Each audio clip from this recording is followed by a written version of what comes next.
ఆయన మరణించి తిరిగి లేస్తాడని, మూడో రోజు మృత్యుంజయుడే తిరిగి లేస్తాడని చెప్పాడు. ఆయన ఖచ్చితంగా లేచాడు.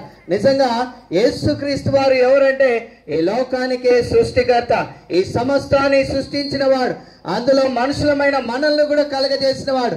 ఆయన చేయలేనిదంటూ ఏమీ లేదు. ఆయన సమస్తాన్ని సృష్టించిన వాడు, సమస్తానికి సృష్టికర్త, మరణాన్ని గెలిచి తిరిగి లేచిన వాడు, మన జీవితంలో రక్షణ భాగ్యం అందించిన దేవుడు, నరకము నుండి తప్పించి మోక్షానికి చేర్చే దేవుడు గనుక నిజంగా అటు మృత్యుంజయుడు మరణపుములను ఇచ్చిన వాడు తిరిగి లేచిన దినమని దేవుని ఆరాధిస్తూ మరి ముందుకు కొనసాగుతున్నాం.